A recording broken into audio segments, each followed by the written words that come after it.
Bonjour les amis, aujourd'hui j'ai une télévision Samsung. Alors pour le coup là, elle est vraiment complète et je l'ai encore moi aussi complétée. Donc c'est une carte d'alimentation qui fonctionne, une carte mère qui fonctionne, une carte rétroéclairage ici qui s'occupe d'allumer les lampes. Alors qu'est-ce qui se passe dans cette télé là? Cette télé là, elle s'allume, tac et elle s'éteint. Elle fait un flash. Cette télé, elle fait un flash, c'est-à-dire elle s'allume, tac, et puis elle s'éteint. Donc là, on a certainement un problème dû au rétroéclairage. Certainement le rétroéclairage. Ça sous-entend la partie 24 volts. Donc là, on va étudier la partie 24 volts.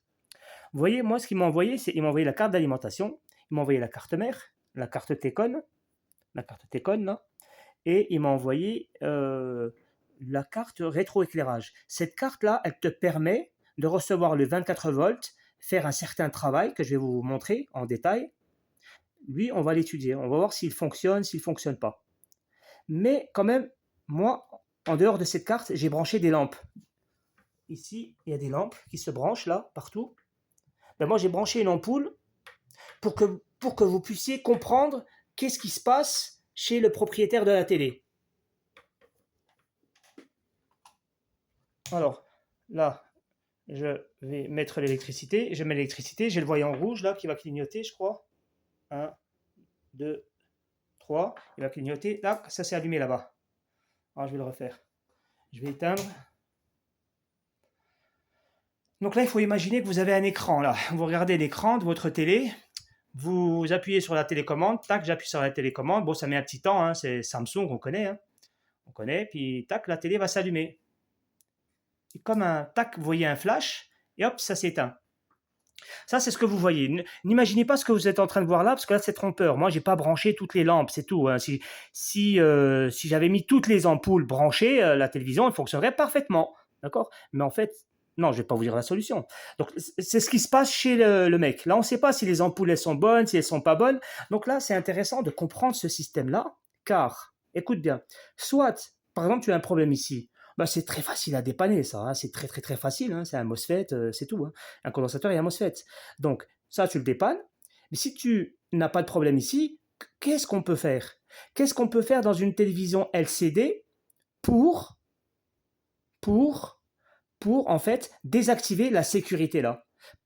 Par exemple, si on aurait une lampe qui est cramée, comment faire pour faire fonctionner la télévision même si la lampe est cramée? Pourquoi je dis ça? C'est parce que ce type de télévision-là, par exemple, si tu as une ampoule là qui est morte au milieu, eh ben, toutes les autres ampoules là, elles peuvent fonctionner, eh ben, l'image, elle sera nickel à la télé. Franchement, elle sera nickel. Quand tu as une seule lampe qui est cramée, voire même une lampe en bas et une lampe en haut, c'est nickel.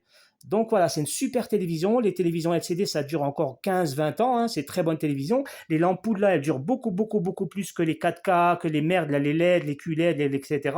Ça, c'est mieux. Hein. Et c'est très bon pour vos yeux. Les télévisions comme ça, c'est très bon pour les yeux, les LCD. Hein. Faut pas croire que les gens qui gardent ça, ils sont pauvres ou quoi, ils sont bêtes, ils n'ont pas compris. C'est justement, les plasmas, et ça, je le conseille. Bon, voilà. Je vais retirer la carte et on va voir le pourquoi ça clignote. Vous avez compris, c'est inutile de parler de la carte. Hein. La carte, on va le voir, c'est une voilà, primaire, secondaire. Il y a une tension de 5 volts, 12 volts et 24 volts. Nous, on va travailler ici sur le 24 volts. Alors là, les amis, on a notre carte Boost Inverter. C'est elle qui s'occupe de faire le système de rétroéclairage. Alors comment ça se passe? On va avoir ici des condensateurs en entrée. Ici, il y en a 4, mais il aurait pu en avoir qu'un seul, ou 2, ou 10. Ou des gros condensateurs, c'est pareil, ce sont les mêmes. Ils ont tous 24 volts. Et après ces condensateurs, regarde ce que tu vois ici, tu as des transfos. Il y en a 8 de transformateurs. En fait, chaque transformateur que tu vois ici va recevoir 24 volts, 24 volts, 24 volts, 24 volts. Tous, ils vont recevoir 24 volts. Alors, comment ils les reçoivent? Ben, ils vont le recevoir via un MOSFET. Voilà, un MOSFET là, un MOSFET là, un MOSFET, MOSFET, MOSFET. Il y a des MOSFET partout là. Ces MOSFET, chaque transformateur a son MOSFET. Donc ça, c'est le côté primaire. Et en sortie, on aura du secondaire. Le secondaire, il est là, sur la bobine secondaire. Et en sortie finale, ben, on va mettre ici nos lampes. Les lampes, elles se branchent ici directement. On va mettre nos ampoules ici qui viennent sur la lampe CCFL et ça, on va brancher ici. D'accord? On aura ici donc une tension de 2000 volts alternatif. Alors, on a du 24 volts en continu et on va sortir en alternatif. Alors, comment ça se fait? Eh ben, c'est parce qu'il y a du découpage. On va forcément découper les 24 volts. Alors, pour faire le découpage, on va se servir de cet oscillateur-là, le OZ99. Donc, le OZ99, on le verra tout à l'heure, il est particulier. C'est lui qui envoie le signal d'horloge pour faire le découpage de ces MOSFET, afin d'avoir ici en sortie une tension de 2000 volts. Alors, tout ça, je vais vous le contrôler. Je vous montre en 2 secondes d'abord le schéma. Alors, on va avoir, eh bien, comme on a vu, 24 volts. Ils arrivent dans un condensateur général, ici. On a la masse. On a ici la masse. Bon. Alors, le 24 volts, en fait, qu'est-ce qu'il va aller? Il va aller dans un transformateur, un petit transformateur, au primaire. Et au secondaire, on aura beaucoup plus de bobines. D'accord? Donc, ce transformateur-là, qu'est-ce qu'il fait? C'est lui qui va recevoir les 24 volts. D'habitude, on mettait le MOSFET en bas là. Ben, ici, le MOSFET, il va être là. C'est un MOSFET interrupteur à 8 pattes. Voilà, il est là. En fait, c'est un MOSFET, c'est un interrupteur. Et lui, là, il va aller à la masse. Voilà, on a fait ici le découpage. On va découper ici, là. Et là, il y a un système qui vient sur la gate de chaque MOSFET via un MOSFET, un oscillateur. L'oscillateur, le OZ. C'est lui qui envoie le signal ici d'horloge H. Voilà, ici, c'est ton oscillateur qui envoie le découpage pour lui, pour faire ici clac, clac, clac, clac, clac, clac, pour avoir en sortie ici 2000 volts, alternatif. Voilà, ici, on va brancher nos lampes en 2000 volts environ, alternatif. Et là, on a du continu. Ici, c'est du continu en 24 volts. Voilà, c'est tout simplement ça qu'on a. Et on a ça multiplié 8 fois. Sauf que dans la carte, je vais vous montrer, ça marche par couple. Le premier couple, vous allez avoir exactement ça. Et dans le couple numéro 2, vous allez avoir ici des résistances. Ils vont mettre des résistances ici, des résistances infinies. D'accord? Ça, je vais vous le montrer dans le schéma. Vous avez soit ce schéma comme ça, ou soit avec des résistances. Je vais montrer les deux dans la carte. Et qu'est-ce qu'il y a à rajouter? Ben, c'est tout. Ça, c'est pour la commande. Voilà, on envoie un signal de commande ici, clac, clac, clac, ici. Là, on va amplifier cette tension de 24 volts en 2000 volts. C'est aussi simple que ça. On va vérifier tout ça. Alors, je vous ai dit, les 24 volts, ils partent de ce MOSFET, là, de ce condensateur, et ils vont dans les MOSFET. Alors déjà, on se met en mode sonnette. On voit le MOSFET, lui, il a 3 pattes qui se touchent. Ça, c'est le source. Et en sortie du MOSFET, il y a 4 pattes qui se touchent. C'est le drain. Donc, les 24 volts, ils viennent d'ici, ils rentrent dans le source. Et on sort du MOSFET pour aller en bas, dans le transfo. Vous voyez? Nickel. Donc, on a bien les 24 volts qui vont ici. Et le MOSFET, il envoie ici. Là, pareil. Le MOSFET, il envoie dans son transfo, là. Par contre, ici, tu voyez, là, il n'envoie pas au transfo. Entre lui et lui, ça n'envoie pas. Pareil, 1, 2, 3. Tu vois? 1, 2, 3, 4. Le 4. Le 4, il ne sonne pas ici. Le 6, il ne va pas sonner. Et le 8 ne va pas sonner. Ça, c'est normal, c'est parce qu'ils ont mis des résistances. Ils ont mis des résistances. Ici, tu vois, ça, c'est le 1, ça, c'est le 2. Tu vois, le 2, ils ont mis des résistances entre le drain, ici, et les résistances là. Là, pareil, celui-là, il n'y a pas de résistance. Et celui-là, hop, il y a des résistances. Celui-là, il n'y a pas de résistance. Celui-là, il y a des résistances. En fait, ce sont des résistances à l'infini. Alors, en sortie des résistances, elles sonnent jusqu'au transfo. Et au-dessus des résistances, elles vont sonner jusqu'au MOSFET. Donc, on passe par une résistance. Très bien. Alors maintenant, on a contrôlé. Le condensateur, il est bon. Le MOSFET, on va le contrôler. Hein. Le MOSFET, il ne doit pas te donner une sonnette. Voilà, qu'est-ce qu'on a ici? On a ici une lecture de 0,5. Je vais à côté là. J'ai 0,5. Je vais à côté 0,5. Partout. Hein. Je vais avoir du 0,5 dans tous les MOSFET. Dans ce MOSFET, 0,5. D'accord? On a 0,5 partout. Donc, je retourne maintenant le multimètre. Et là, je reprends. Et là, je vais avoir autre chose que 0,5, surtout autre chose. Là, j'ai 1,20. Là, j'ai 1,20. Là, j'ai 1,17, 18, 19, c'est pareil. Hein, d'accord? On a les mêmes valeurs. Ça vous dit que le MOSFET n'a aucun problème. Voilà, tous les MOSFET sont bons. C'est en train de... Oh là là là là. Voilà.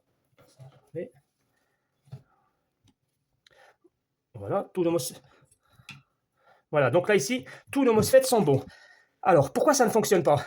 Alors, peut-être que ça ne fonctionne pas parce que tes transformateurs, eux, sont HS. Donc, on va venir ici, on va se mettre en mode bip. Et on va voir ici chaque entrée de transformateur, la bobine d'entrée. Elle sonne, elle sonne, elle sonne. En fait, elles sonnent toutes. Voilà, toutes les entrées sonnent. C'est normal. Elles ont toute petite impédance. Maintenant qu'on a contrôlé ça, maintenant, on va venir à la sortie. Voyons qu'est-ce qu'on a en sortie, en mode diode. Alors, 1,8. Et à côté... 1,8. Là, on a le contraire de tout à l'heure. Tout à l'heure, ça sonnait et maintenant, ça ne sonne plus. Voyons en résistance, là, on va avoir une valeur très, très grande. Regarde ici, on a 2 kg. Ici, 2 kg. Et là, 2 kg. On a 2 kg partout, partout, partout en sortie. En entrée, on a une petite résistance. En sortie, on a une grande résistance. C'est pour ça qu'on a une grande tension, 2000 volts. Bon, ben maintenant, on a presque terminé. Maintenant, il faut voir les 2000 volts que tu auras ici, là. Est-ce que tu es sûr qu'ils arrivent sur ta lampe? Tu n'en es pas sûr. Donc, tu te mets en mode sonnette. En mode sonnette, comme ça, tu vas prendre la sortie là, de transfo sur un pin. Il doit toucher là. La sortie à l'entrée de la lampe. Oui. Tu prends l'autre morceau. Voilà, il n'y a pas de coupure. Il n'y a pas de coupure entre la sortie là et la lampe. Super. Tout partout, ça sonne. Donc là, on voit qu'on n'a pas de soudure sèche. Parce que ici, les transfos là, souvent, ils sèchent. Tu as les soudures qui ne font plus contact. Donc, il faut refaire une soudure ici si tu vois que ça ne sonne pas jusqu'en sortie. Voilà, vous voyez, ça a été très, très, très, très, très, très rapide. Donc, les amis, on a vu qu'on avait 24 volts. Tout fonctionnait très bien ici. Il n'y a pas de panne. Alors, pourquoi ça ne fonctionne pas? Alors ici, pourquoi ça ne fonctionne pas? Alors, peut-être qu'on n'a pas le signal PS on. Le BL on. Alors, le signal BL on, je vais allumer.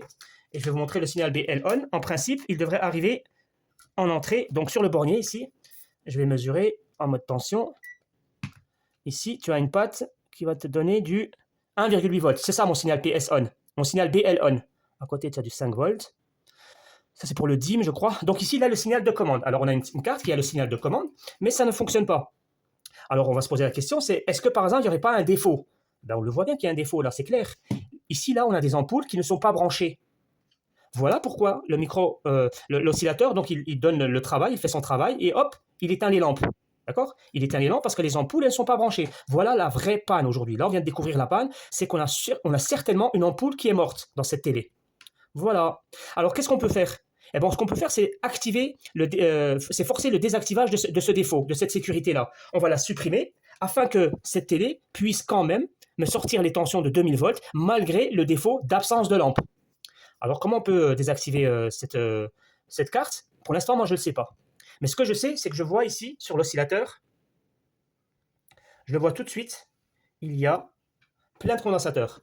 Là, 1, 2, 3 condensateurs. Il y en a encore là-bas, ça je m'en fous. Et en bas, non. En bas, il n'y a pas de condensateurs, ce sont des résistances, tout ça. Là, je ne vais pas m'y intéresser. Moi, ce qui m'intéresse, c'est de voir les condensateurs là, s'ils me rapportent une information un peu particulière. Alors, je vais éteindre la télé. Je vais prendre un condensateur au hasard. Je vais me prendre sur ce condensateur qui est là. Là, j'ai un condensateur. D'accord? Je me suis mis sur le condensateur. Et je vais allumer la télé. Et on observe. La télé, elle met du temps à s'allumer. J'ai le voyant qui clignote. Alors, je ne vous l'ai pas montré. Le voyant rouge. Ah, ça y est, le voyant rouge, la télé s'est allumée là. Donc, la télé, elle s'est allumée. Et ici, j'ai 5 volts. 5 volts. Hop. Les 5 volts sont toujours là. On a toujours 5 volts. Ah. Là, j'ai toujours 5 volts. Bon, ben ça ne m'intéresse pas. Vous savez pourquoi ça ne m'intéresse pas? Parce que là, les 5 volts, ils sont apparus quand j'ai allumé la télévision. Et puis, ils ne sont pas disparus. Ils sont restés là tout le temps. Ben, donc, eux, ils n'ont rien à voir avec la panne. C'est simple, hein. On va se mettre ici sur une tension. Je vais éteindre la télé. Je vais voir ici. Tac. J'allume la télé. Alors, j'ai le voyant rouge qui va clignoter. Clignote. Après, il va s'arrêter. Et on regarde ici. Regardez ici. Il ne se passe rien. J'avais 0 volt. Et quand la lampe elle s'est éteinte, ben, toujours 0 volt. Donc ici, c'est exactement comme le 5 volts. Mais c'est le contraire. J'ai du 5 volts et j'ai du 0 volt. Lorsque j'ai du 0 volt et du 5 volts, eh ben, il ne se passe rien en fait. C'est pas quelque chose d'intéressant. C'est pas très intéressant. Je vais continuer la recherche et là je vais voir un autre condensateur. Alors je coupe la télé à chaque fois. Voilà un condensateur. Je vais vous mettre le voyant rouge ici. Attends, j'allume la télé et regardez le voyant rouge et regardez ici.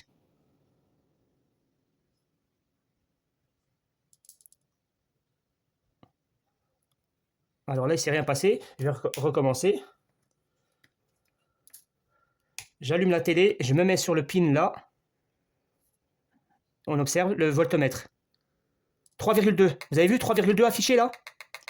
Allez, je recommence. J'éteins la télé. J'allume la télé, je mets mon voltmètre rapidement. Je regarde le voyant rouge, j'attends que la télé s'allume et je regarde le voltmètre. 2,3. Vous l'avez vu? Très, très, très, très, très bon ça. Ça, les amis, ça c'est ça l'électronique. Hein. Ceux qui veulent faire de l'électronique, c'est ça. Donc, on a vu 3 condensateurs. J'ai un condensateur, quand je l'ai touché, il ne s'est rien passé. J'ai eu du 5 volts, et puis il est apparu, puis il n'a pas disparu. Donc, lui, je m'en fous. J'ai eu un autre condensateur, il avait du 0 volt. Alors, lorsque je me suis mis sur le 0 volt, j'ai allumé la télévision. Le 0 volt, il n'a rien fait de particulier. Il est toujours resté à 0. Je m'en fous. J'ai un autre condensateur. Alors, lui, il est à 0 volt quand j'allume la télévision. elle met du temps à clignoter. Après, la télévision, elle s'allume et fait un flash. Et là, au moment, quand j'ai le flash, j'ai les 3,2 volts en même temps. J'ai le flash et j'ai les 3,2 volts. Et quand le flash il disparaît, ben, vous avez vu que le flash, la tension elle disparaît. La tension 3,2 volts sur ce condensateur et la lumière, elles apparaissent en même temps et disparaissent en même temps. Qu'est-ce que ça veut dire ça pour toi? Ben, pour moi, ça veut dire que ce condensateur-là, tiens, ce condensateur que je viens de mesurer, il va où? Alors c'est celui-là. Hein. Celui-là, ce condensateur-là, regarde où il va. Alors ce condensateur, il va ici. Il vient là. Alors le condensateur, il est là et il va venir sur l'oscillateur normalement. Voilà, d'accord? Il vient sur l'oscillateur là. Et l'autre là qui a du 5 volts, tu vois, il vient là. Et l'autre, il avait du 3 volts, c'est où là, du 0 volts? Ah, il vient pas. Ici? Il passe par une résistance. D'accord. Donc vous avez vu, mon condensateur là, celui-ci là, il est intéressant. C'est lui mon signal défaut. Vous voyez comment j'ai déterminé le signal défaut? Voilà, j'ai trouvé là donc mon signal défaut. C'est ici qu'il va falloir que je fasse un certain travail. Très bien. Alors maintenant, c'est quoi le travail qu'il faut faire? Ben, on vient de le voir. On a vu que quand ce pin il reçoit 3,2 volts, eh ben, la télévision, elle enlève le défaut. C'est-à-dire qu'on va avoir les lampes qui s'allument. Eh ben, je vais envoyer 3,2 volts ici, tout simplement. Je vais envoyer 3,2 volts. Alors, quelle est la manière de faire ici pour envoyer 3,2 volts? Eh ben, soit tu envoies depuis le 24 volts, tu transformes une tension, tu mets des résistances pour avoir ici 3 volts, ou sinon, tu vas prendre le stand-by. Moi, je vais faire les deux combinaisons. Alors, avant d'aller un petit peu plus loin, on vient ici sur le MOSFET et on voit ici un bip. Le MOSFET, il est en court-circuit. Alors, qu'est-ce qu'on fait si jamais on a un MOSFET qui est en court-circuit? Qu'est-ce qu'on fait si jamais, ici, on vient sur le MOSFET et là, on voit qu'on a un court-circuit? Alors, ça, c'est important. Hein. Ici, une petite remarque. Par rapport au découpage avec le 300 volts pour avoir du 12 volts et du 24 volts et du 5 volts en stand-by, vous vous rappelez, le MOSFET, on le mettait en bas. On le mettait en bas, il coupait la masse. Alors que le MOSFET ici, tu vois bien qu'il coupe le positif. Donc ça, c'est un MOSFET canal P. On fait attention à ça. Hein. C'est un canal P. C'est un MOSFET canal P, positif. Alors le MOSFET canal P, lui, sa particularité, c'est comme ça. Il a 8 pattes. 3, 4, 2, 3, 4. Alors les MOSFET, on le sait, c'est comme les transistors. Ils reçoivent toujours la tension dans le source. Donc vous allez avoir ici les 3 pattes, c'est le source. C'est là où on reçoit les 24 volts. C'est là où on a nos 24 volts. En bas, on va avoir les 4 pattes qui se touchent. Ça, c'est le drain. C'est là où vont sortir les 24 volts pour aller au transformateur en bas. D'accord? Et là, c'est le drain. C'est le gate. C'est la gate, c'est la gâchette. Donc là, on a le source, c'est comme l'émetteur en transistor. Là, le drain, c'est émetteur, collecteur. Là, c'est le collecteur. Le source, c'est l'émetteur. Et là, le gate, c'est la base pour un transistor. Et là, c'est un MOSFET. Donc, c'est un canal P. Voilà avec quoi on le change. Et comment on peut le changer? On va prendre un transistor d'une autre télévision à 3 pattes. D'accord? Juste un transistor, un MOSFET à 3 pattes. Avec le drain au milieu, le source, vous aurez ici, et vous aurez ici le gate. Vous allez récupérer un MOSFET qui supporte 50 volts. Et ça, il y en a beaucoup, beaucoup, beaucoup dans vos télévisions. Notamment lorsque vous récupérez une télévision dehors, quand vous récupérez vos télévisions, dans le LCD, vous allez avoir ici des MOSFET. Eh bien, vous récupérez vos anciens MOSFET des autres télévisions qui sont en canal P et vous les installez ici, ça va fonctionner en 3 pattes. Ça fonctionnera, il n'y a aucun souci. Ça, donc, c'est pour la technologie 24 volts qui se transforme en 2000 volts. Il y a des autres télévisions, alors je le fais rapidement, comme ça se saura. Ici, on a vu qu'on avait du 24 volts qui rentrait dans un transformateur. Il y a la deuxième technologie, c'est qu'on va partir depuis le condensateur général, avec le 400 volts. On va partir du 400 volts, et c'est lui qui va recevoir les MOSFET. On aura 2 MOSFET, bon, j'en dessine qu'un, et on va partir sur un transformateur, pour revenir ici, et c'est lui qui va me sortir du 2000 volts. Pour avoir les CCFL ici, 2000 volts. Donc ça, c'est la deuxième technologie. C'est soit on utilise du 24 volts, ou soit on utilise du 400 volts, d'accord? Là, on aura beaucoup plus de puissance. Donc, il y a 2 technologies, d'accord? En alternatif ici, pour alimenter les lampes CCFL. Donc là, c'est la technologie, on attaque avec du 24 volts. Bien. Alors maintenant, le travail, c'est quoi? On l'a vu, eh bien, c'est envoyer ici du 3 volts. Alors, je vais vous montrer ma manière de faire, moi, pour envoyer du 3 volts ici. Alors, voilà comment je vais procéder. J'ai mon oscillateur, sur lequel j'ai trouvé un condensateur là, et un condensateur là, intéressant. Je suis venu ici mesurer, ici j'ai trouvé 5 volts. D'accord? J'ai allumé la télévision, les 5 volts ils étaient encore là, du début à la fin. Donc ça c'était pas très intéressant. Je suis venu sur ce condensateur, j'ai trouvé 0 volts. J'allumais la télévision, la lampe s'est allumée, elle s'est éteinte, et là j'avais toujours de 0 volts. Donc lui n'a aucune relation avec ma panne. Je suis venu ici, j'ai trouvé 0 volts. J'ai allumé la télévision, la lampe s'est allumée, et hop, je suis passé ici à 3,2 volts. Et quand la lampe s'est éteinte, ici je suis repassé à 0. Ça veut dire que ça c'est un signal qui vient ici, dans le pin 3 ou 4, et ce signal, c'est le signal qui fait qu'il enclenche les lumières si les ampoules sont débranchées. S'il y a une ampoule qui est débranchée, lui, il va couper les 3,2 volts. Moi, ce que je vais faire, je vais envoyer ici un forçage de 3,2 volts pour faire croire à la carte que toutes les ampoules, elles sont branchées. Afin de voir si mon oscillateur, d'une part, il fonctionne, et pour voir si le système fonctionne. Comme ça nous permettra de neutraliser la sécurité. Alors, ce n'est pas dangereux, ça va juste allumer toutes les lampes qui sont branchées, et celles qui ne sont pas branchées, elles ne s'allumeront pas, et ça va permettre d'allumer la télévision. Alors, ma solution à moi, c'est de faire ça.